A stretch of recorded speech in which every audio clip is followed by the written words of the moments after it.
El vampirismo, un ícono fundamental en la cultura del terror. Los temibles seres de la noche, que capturan a sus víctimas para saciar su sed de sangre. Pero, ¿y si estos mitos no fuesen simplemente una leyenda?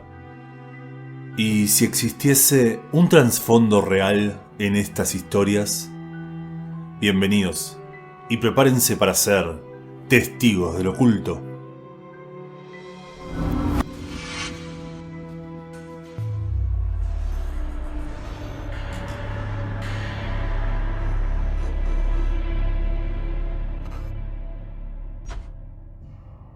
Hace mucho tiempo, en el seno de una de las familias más poderosas, antiguas y adineradas de Transilvania, nacía la condesa Elizabeth Bathory. En su infancia, recibió la educación que prácticamente nadie había recibido en todo el reino. Aprendió modales, cultura general y hasta hablar 3 idiomas: su natal húngaro, el vecino alemán y hasta el antiguo latín. Algo impensado para cualquier noble del reino, y mucho menos para una mujer de la época. Como de costumbre, a la corta edad de 11 años, fue arreglado su matrimonio y debió mudarse al castillo de su prometido.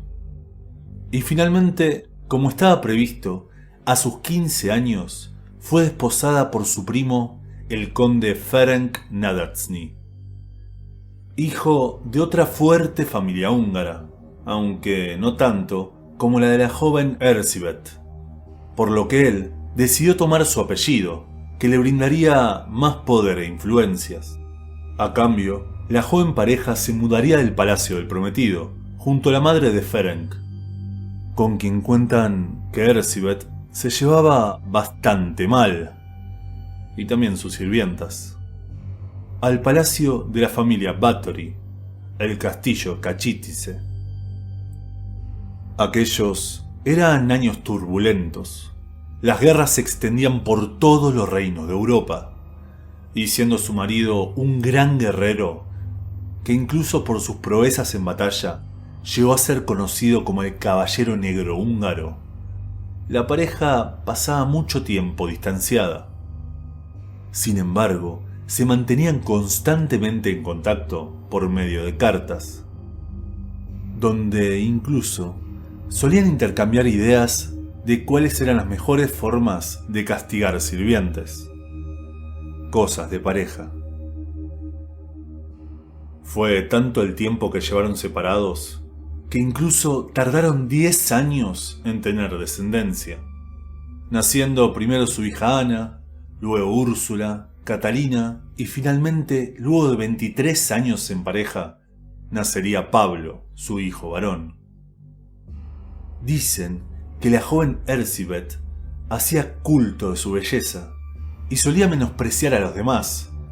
Incluso cuentan que una vez se burló de una anciana por sus arrugas, pero ésta le devolvió la burla asegurándole que algún día ella tendría su edad y su cuerpo sus mismas arrugas. Algo que dejó horrorizada a Elizabeth, quien lo tomó como una maldición.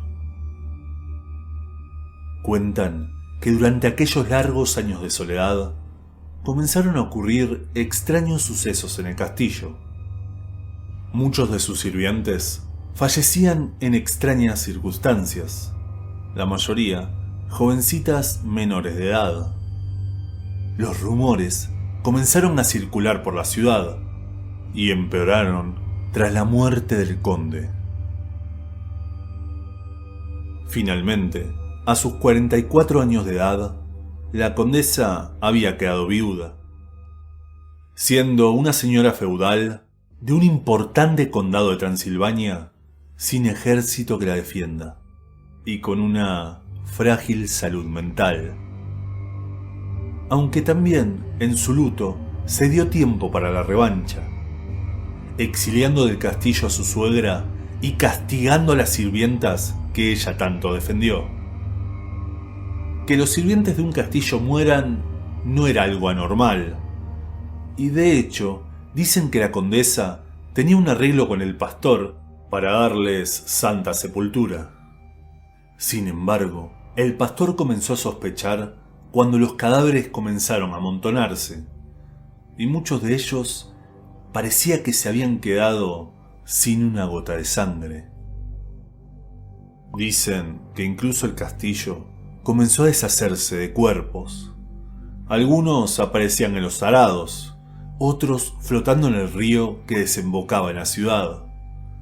Finalmente, aquel pastor le pidió al conde Turzó que tome por la fuerza el castillo, que al final nadie lo defendía, por lo que no sería un problema y podrían así dilucidar lo que ahí realmente ocurría.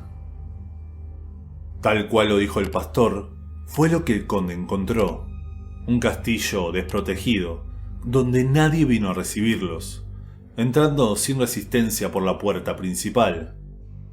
En el jardín encontraron a una sirviente con la cadera rota, un castigo común en la época, por lo que no le dieron importancia. Sin embargo, lo que escondían adentro, nadie se lo esperaba. Lo primero que vieron fue el cuerpo de una sirvienta desangrada, y a otra que aún respiraba, pero que había sido perforada. El prólogo de lo que encontrarían en las mazmorras. Finalmente, encontrarían el diario de la condesa, en el que llevaba un meticuloso conteo de sus muertes, día a día, que en 6 años alcanzaba la fría suma de 612 personas, lo que aún hoy le da el cruel título de la mujer más asesina de la historia, al menos de la que se tengan registros. Tanto ella como su servidumbre fueron llevados a juicio, por brujería, asesinato o por cooperar simplemente, y todos fueron sentenciados a muerte, excepto lógicamente la condesa, quien se amparaba en su título nobiliario, quien de todas formas recibió un igualmente cruel castigo: prisión perpetua en sus aposentos, con las puertas y las ventanas tapiadas, sin volver a ver el sol, falleciendo 4 años después. Pero, ¿qué ocurría realmente en aquel castillo? Cuentan que un día, mientras una sirvienta le cepillaba el cabello, la condesa sufrió un terrible tirón de pelos, una falla tan grave que solía ser castigada con azotes, aunque la condesa fue clemente y simplemente le dio una bofetada que le hizo sangrar la nariz. Al parecer, algunas gotas de sangre cayeron en la piel de la condesa y, según ella, las arrugas de aquel sector de su piel desaparecieron. Había encontrado el elixir de la juventud. Lo consultó con las brujas y los alquimistas del palacio y todos se lo aseguraron: los baños de sangre le hacían bien a su piel. Por lo que decidió sacrificar a aquella sirvienta en pro de su belleza. Incluso cuentan que en sus solitarias noches tenía relaciones con sus sirvientes, sean hombres o mujeres, no importaba, y que en medio del clímax solía morderlos ferozmente.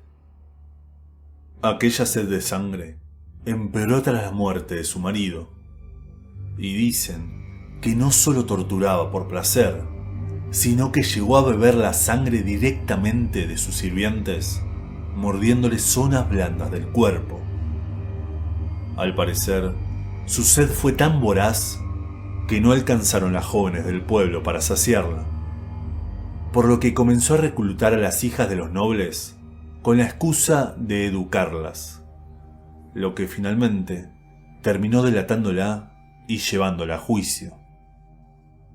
Elizabeth Bathory fue conocida como la Condesa Sangrienta, y su figura fue tan aborrecida por su pueblo que impidieron que sea sepultada en la iglesia, siendo sus restos llevados a la cripta familiar en Exed, al noreste de Hungría.